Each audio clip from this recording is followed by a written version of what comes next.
They had a friendship. I don't know why their friendship fell out. Their friendship was before before Biggie and Pop. So I don't know why they fell out.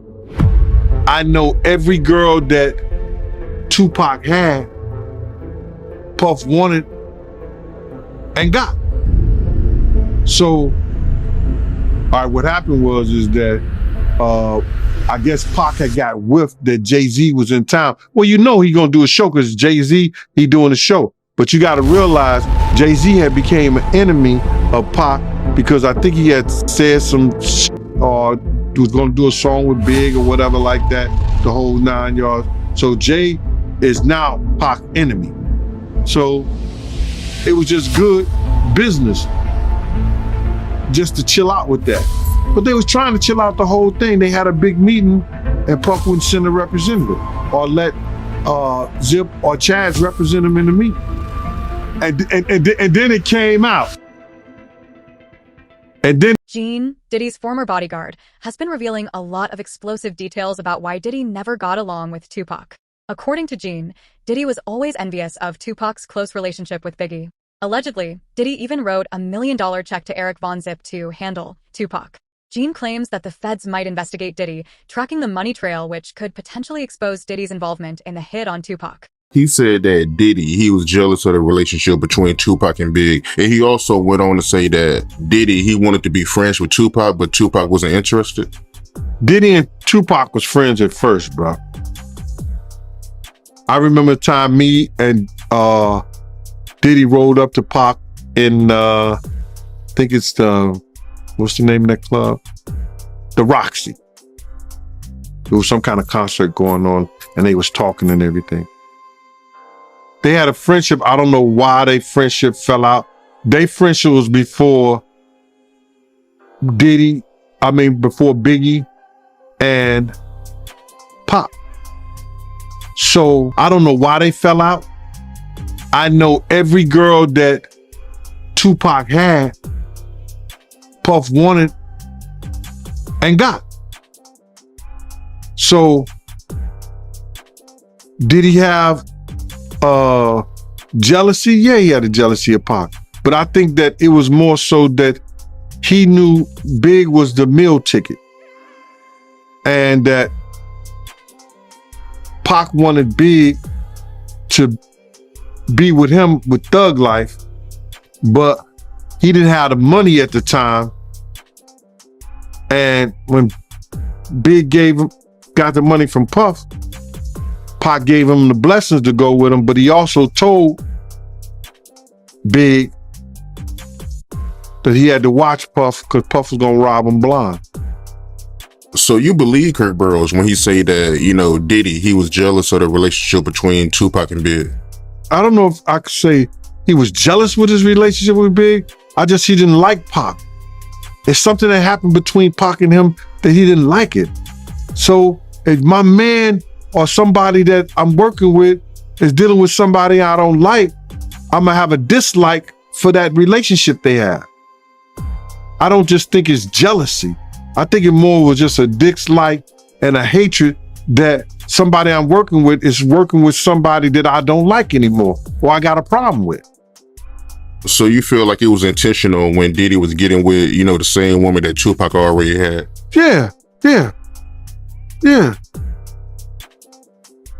I think that he purposely went after the girls that dealt with Pac. Why you think he did that on purpose? Because when you have an envy of someone, remember Puff tried to get that Juice movie and Juice, but they gave it to Pac. So when you have an envy of somebody, if you can't beat them, the closest thing you could do is have what they got. Have what they had or try to get what they got. Yeah, that makes sense. And Kirk Burroughs, he also said in this interview that Diddy, he would encourage Biggie to make songs that was beefy. I don't think Kirk Burroughs was correct on that because Biggie didn't write around Puff. Big always wrote wherever he wrote at and then went to record. if he wrote anything or came up with some kind of concept of something. You're not gonna find too many times Big and Puff was in the studio together where Big was recording. Puff may come in after the work is done and then add his little, take that. Bad boy. But Big always record, because like when we were doing the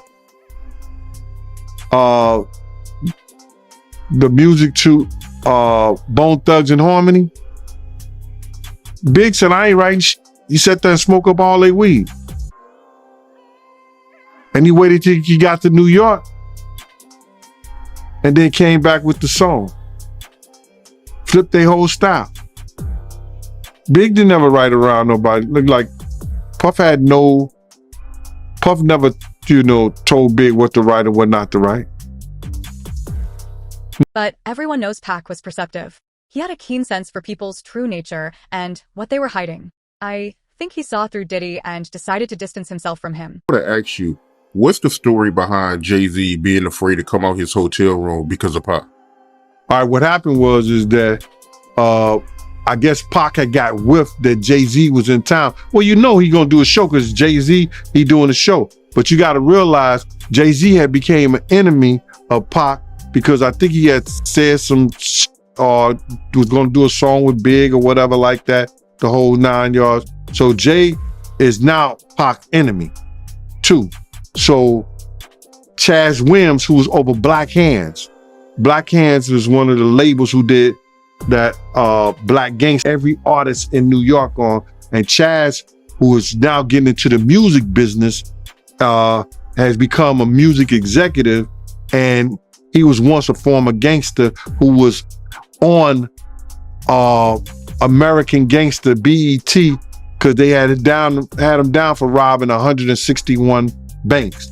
That's what they put in their program and everything. But Chaz was a gangster in New York City that became a music executive. So he gets a phone call saying that Jay is not gonna come out the room because Tupac threatened him. So he's not gonna do his show. Can he make some phone calls, you understand, to get Pac off the bullshit? So I think he may have talked to Big D, and Big D and Eric B called Suge, and Suge was laughing, saying that wasn't him. Because they tried to make it seem like it was Suge that was doing it, but it was Pac. So I guess Suge called Pac. Pac let him go ahead and do his show and everything like that. But Jay was scared to come out his room. So that story was really true about Jay-Z being afraid to come out his hotel room. Yeah, come on, man. Yeah, he was scared. Probably still is scared. Yeah, that's crazy, man. And Suge, he told Pac to chill out? Yeah, Suge told Pac to chill out. You know what I'm saying? Because see, they was trying to, you got to realize is that it was going to call a dissension because they were trying to start Death Row East Coast. And that would have been Pac, Eric B, and you know what I'm saying, all the dudes here in New York. So then they're going to have groups coming back and forth from Cali to New York. So it was just good business just to chill out with that. But they was trying to chill out the whole thing. They had a big meeting and Puff wouldn't send a representative or let Zip or Chaz represent him in the meeting. Yeah, that's a wild story. Yeah, who told you this story, if you don't mind me asking? I was there. Oh, wow, I didn't know that, man. I didn't know you was there. So you was there when Jay was scared to come out his hotel room. I had no idea, man. I used to roll with Chaz every day, bro.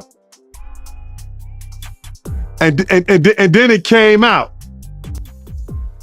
And then it came out, somebody else told the story. But that, I think it may have been Dame Dash or something like that that told the story. A lot of my stories get out, man, but they don't believe when I tell them. They believe it when they hear it. Pac was not only wise, but also someone you wouldn't want to cross. It's a shame that the people who shot him took him by surprise. Oh, man. And also in this article, a guy named Damien, he's a former intern at Bad Boy. He said that, when Diddy and Jennifer Lopez broke up, Diddy, he had staffers kept outside, MTV, TRL studios with signs try to win Jennifer Lopez back. You know anything about that? Everywhere. See, what happened was Jennifer had this personal assistant, and I don't know what she owed Puff or what Puff did for her, but he was able to call her and find out everywhere Jennifer was at. You understand? She was somewhere. He sent 100 dozen roses and was trying to get Luther Vandross there to sing for her. So I believe Damien, because I was there when he was making deals with the personal assistants of Jennifer Lopez and finding out where Jennifer was going to be so he could send people over there. You understand? With gifts, roses, and all this other shit. Wow. So he was really trying to win her back then? Oh, no doubt. No doubt, bro. But they wasn't listening. You know what I'm saying? These guys is hard-headed, man. I used to tell people, when he was dating Jennifer, I said, y'all know Private Eyes was following us, right? PIs was following us. And PIs would be following us. And I don't know if Jennifer had the PIs doing it. I don't know if Benny Medina, somebody who had some kind of relationship with Jennifer, had Private Eyes following us to see what Puff was doing. Crazy, man. How you feel about Biggie's mom reaction to the video? Her saying that she wanted to slap Diddy. Well, I think she wanted to slap him way before she saw that video. Big Mother wanted to slap Puff way before that. Because if you ever see her in anything that they ever gave for Big and Puff was there, she was always distanced to him. Because she probably believed after having that conversation with me that Puff played some kind of part in her son dying, her son's death. Because why would he lie to Big's mom and say he didn't know me when all the investigators, the cops, told her have a conversation with Gene Deal? Gene Deal gave us the information on what happened, what transpired. Why would Diddy tell her that he didn't know me? So she would probably want to smack his face way before that. That just gave her more and more reasons when he seen what type of person he... J-Lo was allegedly a real victim of Diddy. She was reportedly forced to carry a gun for him into a New York club and ended up spending a night in jail because of what he did with the weapon. Family, I know we're doing this old school taping again and release, but this is something I think y'all gonna really, really enjoy on this Sunday morning. It's a conversation with somebody that y'all love. Y'all love Mr. Gene Deal. And so I get a lot of conversations, or I get a lot of requests in the comment sections saying, man, you and Gene need to do a sit down. You and Gene need to do an interview. And I'll be like, dang, we got that many new people that's in the comment sections? Shit, me and John did one with him about 4 or 5 years ago. So we decided to put this audio up. We cutting it up because it went a little longer, but we cut it up for you guys. And we decided to put it out and let y'all hear a conversation between Gene and I that we had, answering a lot of the questions. It's not going to be if y'all here for P. Diddy and Diddy bashing or a conversation about that. This is not the interview for this. This was all around the surrounding of the identifications and the Biggie assassination, and Gene and I just talking it out like men. So, hey, Sunday morning, drink your coffee, or this afternoon, it ain't no good games on. Unless you're into baseball, give us 30 minutes of your time and watch this interview. I think you'll learn a lot about it, about where we have our differences at, but how people can have a differences and have a decent conversation. So, bomb first, we'll be back at you later on the day, or definitely by first thing in the morning on Monday. with some interviews because, man, we got a lot of things we're going to be covering this week. That goddamn Keefy D getting bailed out. That goddamn Whack 100 bailing him out. The Kendrick Lamar situation and all of that stuff. So peace bomb first. Check out Gene Deal. A good friend of mine, a guy that you all know out here in the YouTube world. Big Gene Deal just called me, and he great blessed us for a few questions and answers right quick. And so got Gene Deal from the Raw Deal Show. I know what his YouTube channel is because he be doubling my little platform, doubling and triple. So y'all know the cooking master. There you go with your boy. There you go with your boy, man. What's going on, man? This is Bomb first, man. Talk to my people. My boy John. I'm sure you heard of John. Know John. Let me say what's up to my people over here. Glad he asked me to come on because I don't mind doing that for him. So what's up, Reg? I appreciate it, Big Gene. Man, we ain't gonna. Everybody know where you and I stand on the on all the stuff that we are known for. So we just gonna say what's up and talk and see what anybody got any questions over there. I don't have no questions to ask you about that because I already know your opinion and it makes sense. It makes sense. And I understand why you feel that way. But you know my opinion as well. Well, you know what? Like, Reg, can nobody tell me nothing but what I saw? And I've always been adamant about what I saw and what happened that night. You and I both know that when the FBI do their investigation, they do a thorough investigation. You understand? And I was found credible, and I told them the truth. You and I both being former law enforcement agents, we know if you lie to the FBI, you're going to get 5 years in the felony, and you're going to get 5 years in jail. So I know what I saw. I know what happened. You got people coming 10, 15 years later who wasn't there, who didn't give you the same statements I gave them I gave now. You know what I'm saying? So I'm not worrying about none of that, man. I'm retired. I'm trying to live my life. I'm actually on vacation right now. You called me on vacation. So, I'm just, like I said, I don't know how my time's going to be, and I don't know when you're leaving. So that's why I'm here. So if anybody want to ask you questions, as long as that thing asinine and some old dumb bullshit, I'll answer. I ain't got no problem with that. Respect, man. Okay, so all right, I'll just hit up the board and see what y'all got from Big G. Okay, let's see. Say, come on, y'all. We know that Big G don't believe that Coochie was involved. G, if you can just tell my people what you believe, and just so they won't have to keep asking that question about Coochie and all of that, because I know what you believe, and if you can just explain out to the people what you believe, so they won't have to keep asking that question. I believe the same Muslim who walked up to me and puffed that you and I both know, and your man said that he saw the picture that they showed me the night, the day that they came to my job and we was in the hotel, of me, Puff, and the Muslim, and his face was messed up. That same Muslim was the name, I guess his name is Amir Muhammad or Harry Phillips or whatever, walked up to me and Puff car. 5 minutes later, he walked in. After he walked up to me and Puff car, he walked in the direction to the corner. I didn't see him no more. I didn't keep my eye on him. Lil C, when we got to the hospital, Lil C said a Muslim killed Big, and I said he had Paul offered.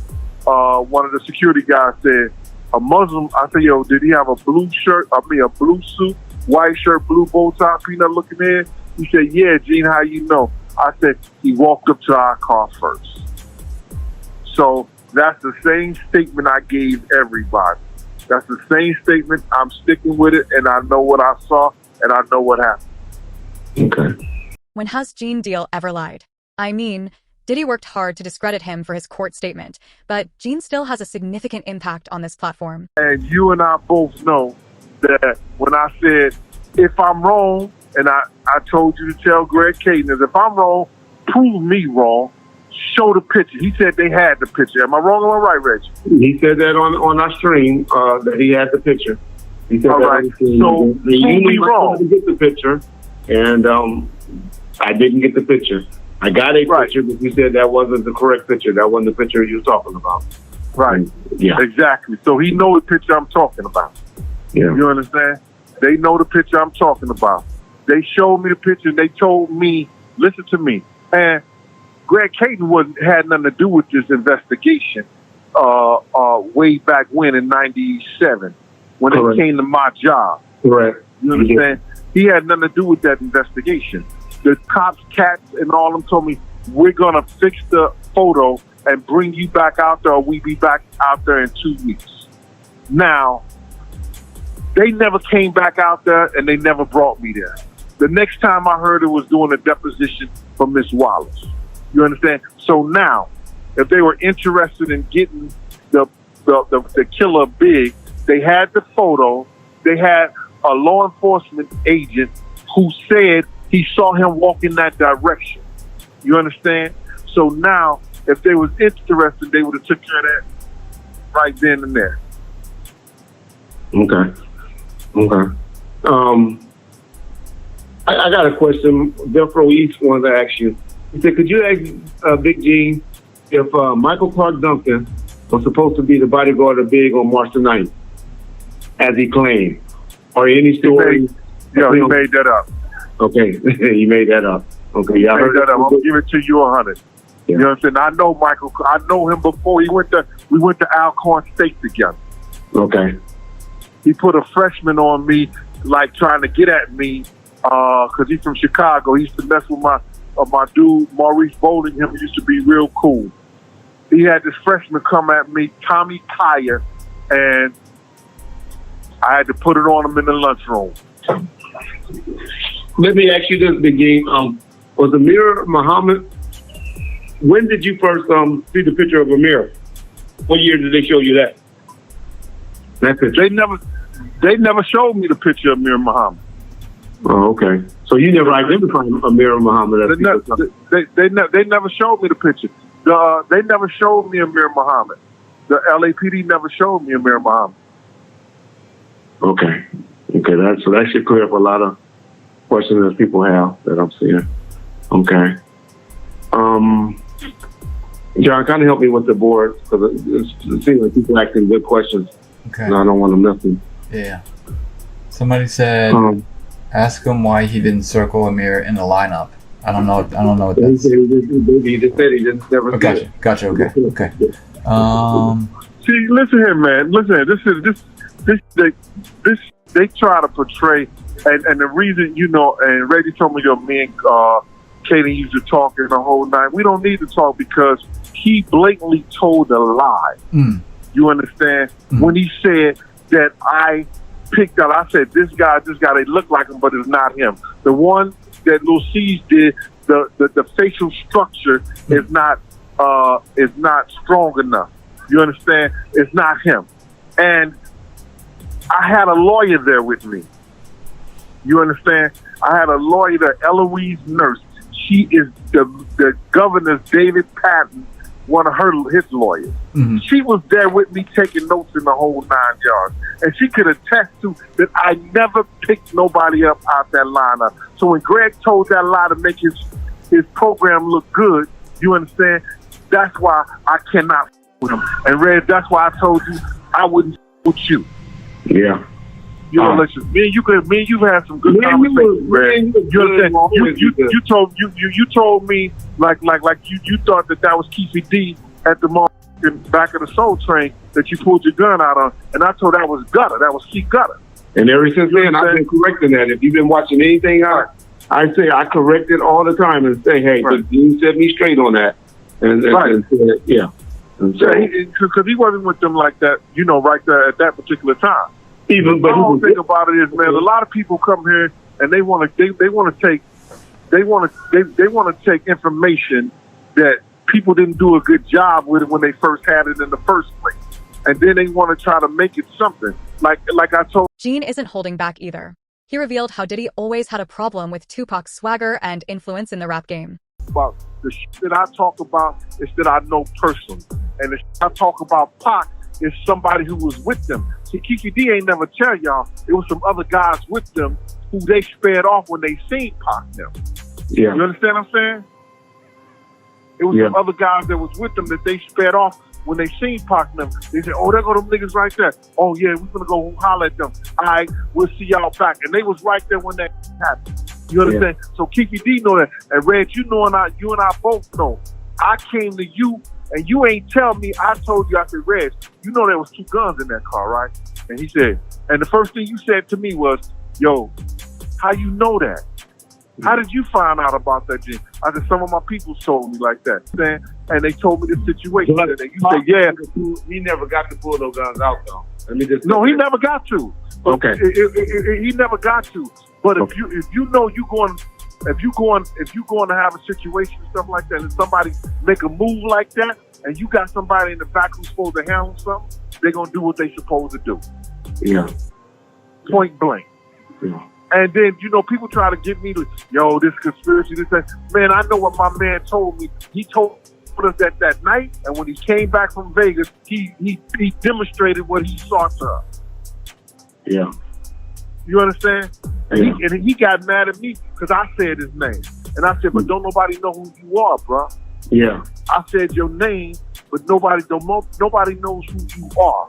I never gave him a first or the last name. I gave him your street name. Yeah. Okay. Well, cool. Let's talk about Kiki D a little bit since we brought him up, though. So there is knowledge that Kiki D was hanging around you guys, though, correct? Yeah, he was. I told you I seen Kiki on 4 or 5, even 3 to 5 occasions. Okay. Yeah. All right. Okay. Yeah, I'm just, everybody asking about, if you can just explain to people what you always said about the DJ Quick, about what the DJ Quick statement. If you can just explain that to him over here. I know you probably done said it 100 times, but. Yeah. Listen, when we came up to the car, first thing before I even knew Big was, hit, Tone said, come on, Gene, let's go.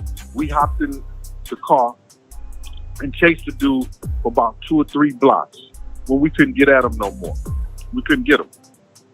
So we came back to the scene. Instead of me standing up there with Puff and them, I went down to the Peterson right in the driveway and I played the wall. Because I know and you know, people always come back to the scene or they have somebody around who's going to say something or what's wrong. We know that as law enforcement. And that's as I was against the wall, just chilling like I was, like nobody seen me, like just how you chilling against the wall. DJ Quick was on his cell phone. He said, yo, I think they got one of them niggas. They said they was going to get him. Yeah, somebody from Bad Boy, I think they got shot. They said they was going to get some. They said they was going to get him. And as I'm going towards him, he's about, we're talking about 7-8 yards, I guess.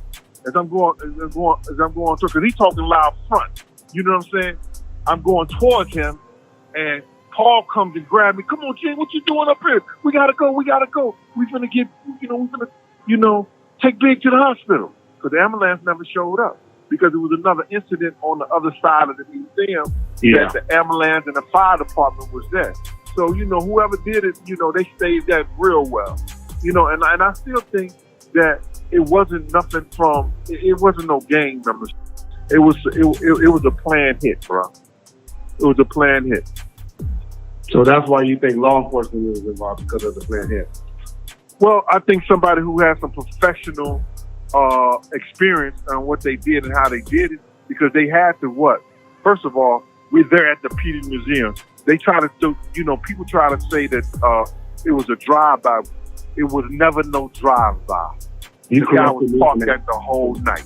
You understand? So that means that the cameras on the Peterson Museum and the cameras across the street and the cameras down the block know that car, and they saw that guy come back and forth in and out of that car all the time. You understand? Way before those shots even went off. Let me ask you this. let me ask you this, and this is where I always get confused at, and I think you're about to clear it up right now. Well, I want to say first, if it's a planned hit, have you ever heard of any law enforcement? Diddy apparently saw Tupac as a threat to his empire and was resentful of Tupac's loyalty to Biggie. Using their own personal car? Their own personal car? Yeah. No, I don't think I ever had. But you know, Preacher had a mean dude with him that was doing all kinds of crazy. And he was law enforcement.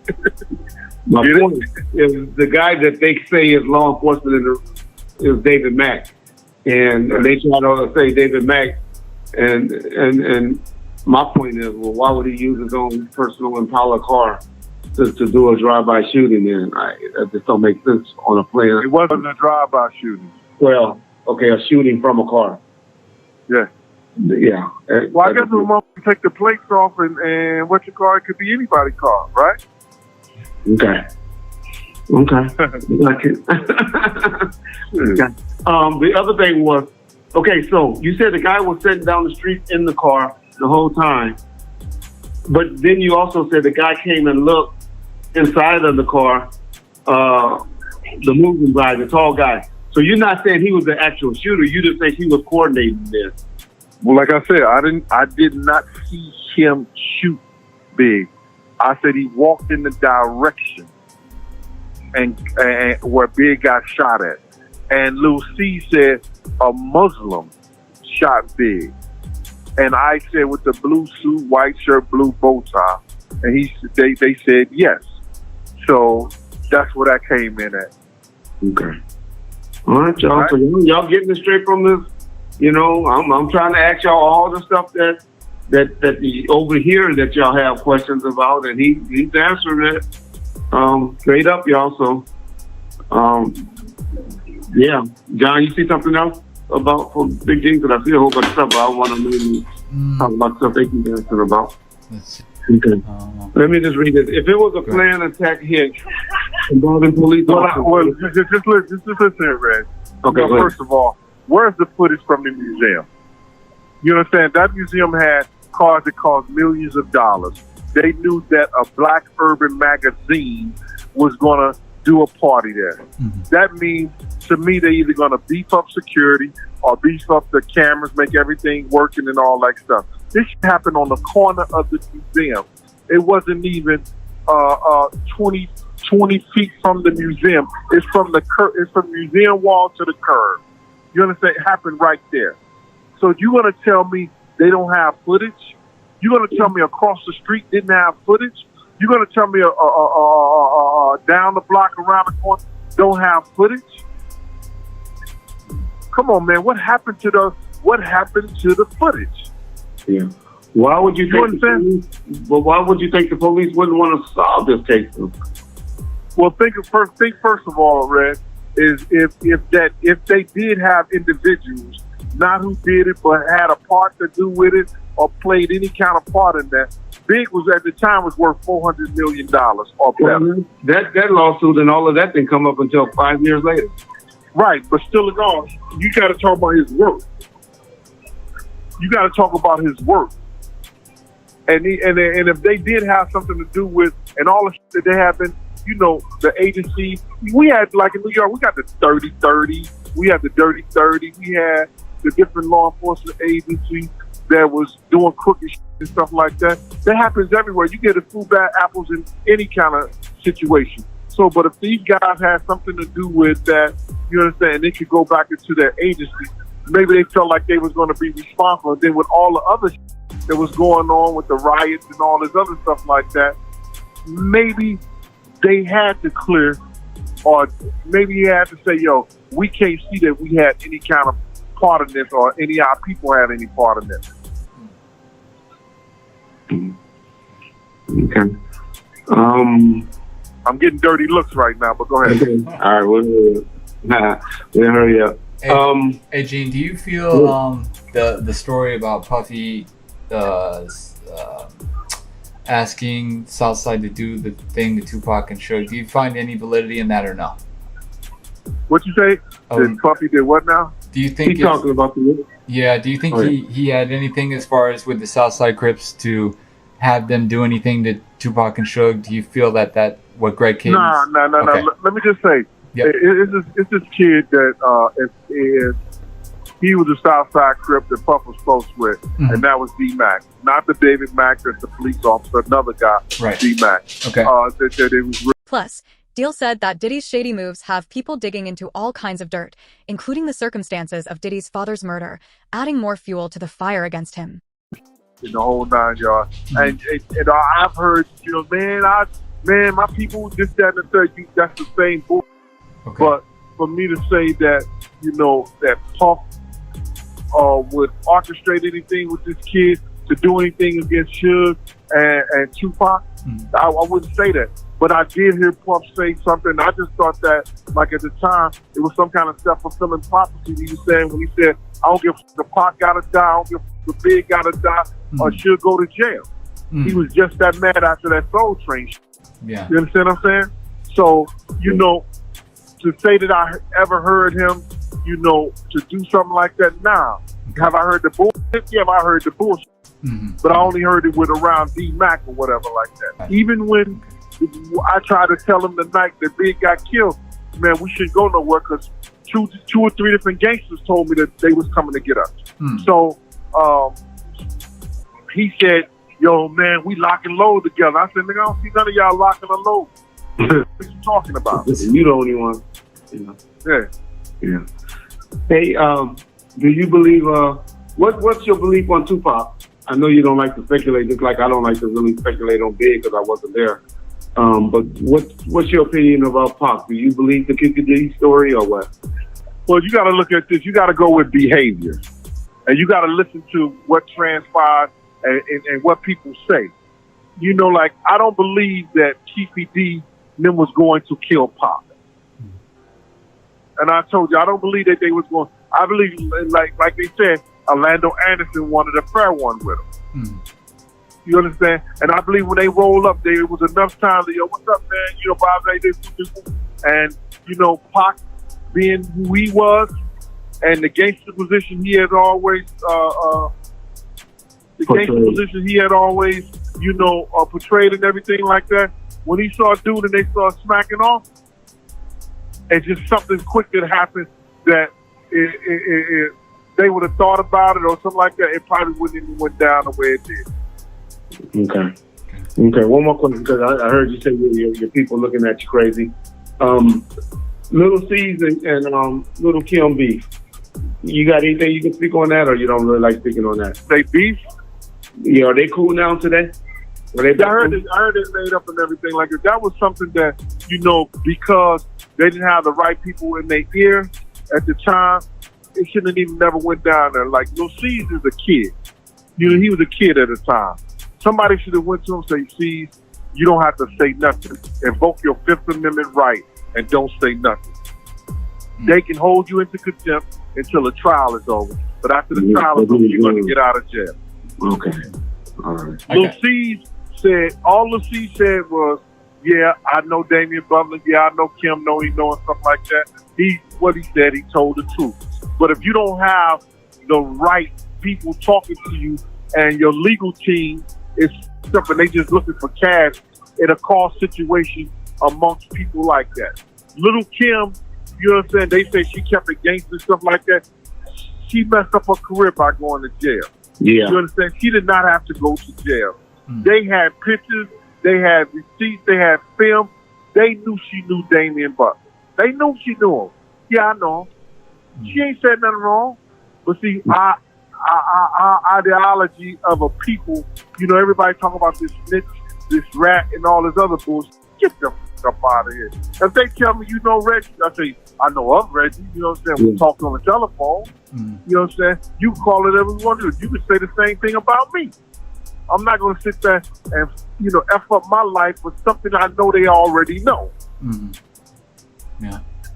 I got one for you, Gene, if you don't mind. Were you with Biggie or Puffy when you found out about the Tupac shooting in Vegas? And if so, what was your reaction? What was their reaction? I was on 112th Street. Okay. We got a call as soon as it happened. Okay. And what was? I told you some of our people was with them. Okay. We was like, oh, it's about to be on and popping now. That's what we said. Okay. But you never heard what Puff's reaction or anything was when he heard about it? Well, Big reaction was so f***ed up, he got smoked out of his mind and went through a car window. Big was actually devastated behind that because Gene's ready to testify against Diddy, claiming he has enough evidence to bring him down. He was just so f***ed up that, you know, somebody that he had a lot of respect for at one time, you know, lost their life behind some bullshit. Okay. Gotcha. Okay. Do you ever hear something about somebody from Bad Boys seeing David Mack at the door or something like that at the museum? I ain't hear none of that. Okay. Let me ask you, did you ever hear, do you think that any of Puffy people was involved with the shooting of Big Jake in Atlanta? Nah, see, that's what everybody said. Jake got into this dude over this chick. Wolf was right next to Suge when Jake got shot. That's all I can say about that. We know that. You understand? Yeah. Wolf was right next to Jake. I mean, right next to Suge when Jake got shot. So how could Wolf be the shooter? Well, I don't know that. Suge has never said it was Wolf either. Let me just say that to people. You understand what I'm saying? Yeah. He was right next to Wolf. Yeah. Wolf used to say, man, I should have never stopped talking to Suge behind Puff bullshit. Because me and Suge was cool. Oh, okay. I didn't know that part. Okay. Yeah. Okay. Long Kiss Goodbye. Were you at the studio with Big when he did that rap? No, you wasn't there? Not at all. Nope. Okay. What you think about when he did that? I don't have no thoughts of what them kids do. You understand? Okay. I was there for a purpose. And that purpose at the time was to make sure Puff was all right. That's right. And that's what everybody forgets. And then I just want to say this in front of Gene, with Gene on here. You know, Gene's not guy, but his responsibility was Puffy Combs.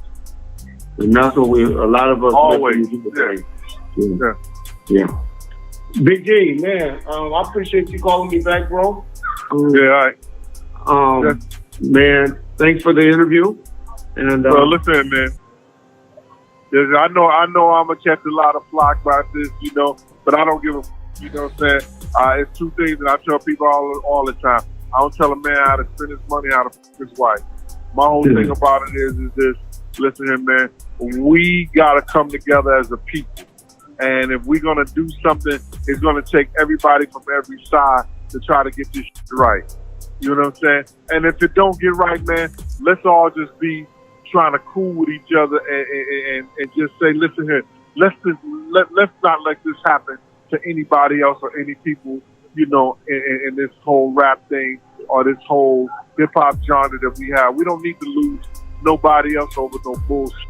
And that's why I tell people all the time, I'm gonna keep going at Puff ass until he come out and said I should have listened to security. You understand? Maybe Big wouldn't have died that night. I should have listened to security and my people and go to that meeting with Pac and everything like that. But you know what I'm saying? And tell people what you mean by that. Tell people what you mean by that. Because Gene advised them. Well, tell them what you advised Puffy to do that night. Because I listened to your show, so I know what you're talking about on that. You talk about the night Big got killed? Yeah. Oh, we was at 100 Rail Lounge, and man, I advised him not to go. Exactly. I told him I got intel and everything like that. Yo, bro, listen to me. He told me, G, you ain't got to go. Yeah. If you don't want to go, you ain't got to go. So I made phone calls. Exactly. You know what I'm saying? I called people. Some people told me not to go. Some people told me they were going to meet me over at the Peterson Museum. Mm-hmm. You know what I'm saying? Yeah.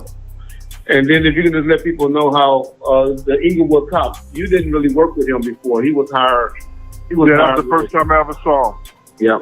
And that's what I always tell people, that I was reached out by that Inglewood cop to possibly hire some guys and have some guys work for you that night. Yeah. Puff wasn't hiring nobody. That's why when they say Michael Duncan and all, and he wasn't hiring nobody. Yeah. Kirk Burroughs can attest to that because I was begging for security and more security. All right? Gotcha. Listen, man, I hope everybody be safe out there, man. All the Cali people that listen to me, I appreciate y'all listening to me and everything like that. All the Bomb First fans, man, you know what I'm saying? I hope y'all wish y'all, man, a safe and a solid goodbye, man, until he come back and everything like that. All right? Appreciate you, Big G. Yes, sir. Appreciate you, man. All right, later. We'd love to hear your thoughts on this. Don't forget to like and subscribe.